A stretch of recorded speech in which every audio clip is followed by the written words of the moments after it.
در فینال سوپرکاپ اسپانیا رو با هم مرور میکنیم. کاپیتان رافینیا، پاس زمینی او، لامین یامال صاحب توپ، ضربه یامال زده میشه و عکس العمل دیدنی از تیبو کورتوا. اولین توپ در چارچوب رو به کورنر هدایت کرد. حالا فرار خود او، کاماوینگا میاد رو به روش، سانترش انجام میده، موقعیت این ضربه، حالا باز هم تیبو کورتوا. کاپیتان رافینیا اجازه نمیده بارسلونا پیش بیفته.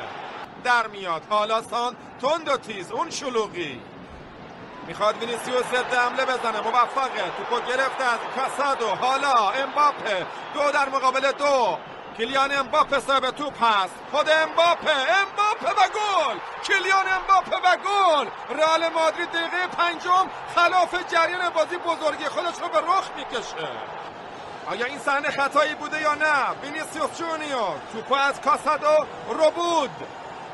انتقال بازی از دفاع به حمله با سرعت برق و باد، هنری که رئال کارلتو نشون میده داره. و بعد امباپه این کار با توپ از ضربه نهایی.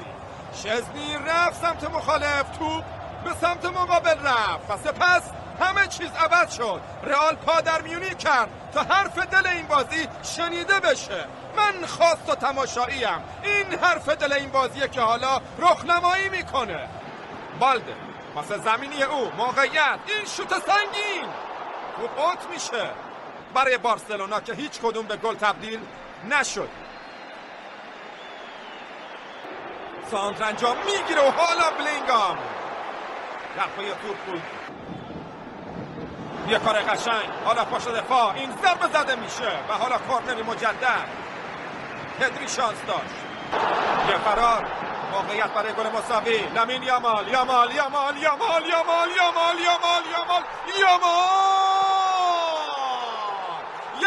مساوی. این توپیه که بهش پاس میدن یامال. لامین یامال دیوانه چو دیوانه ببیند خوشش آید. پسر تو دیوونه فوتبال یا من دیوونه بازی تو. ضربه نهاییش انقدر مطمئن زد که کل شهر توپو دیدن، کل دنیا توپو دیدن. ساندرت رودریگو انجام میگیره، یه ضربه سر، شزنی و توپی که میچرخه به کورنر میره. اینجا آزاد بود، توپ به زمین هم برخورد کرد.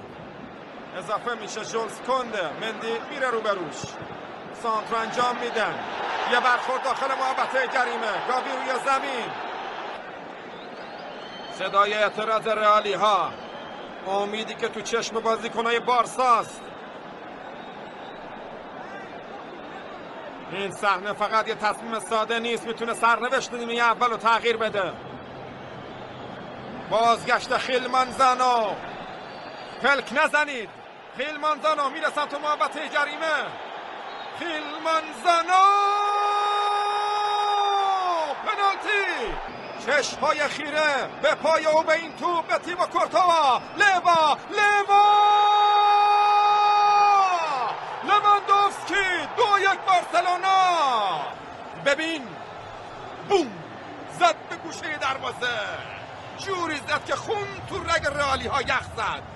پاس رودریگو، چرخش او، جبهه راست، واسکز پاس، مهار شزنی. سانت برای رافینیا،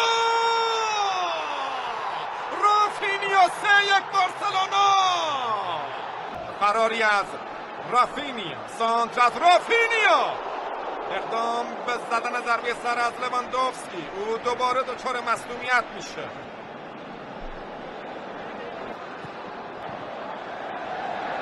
پدری اضافه میشه، بالده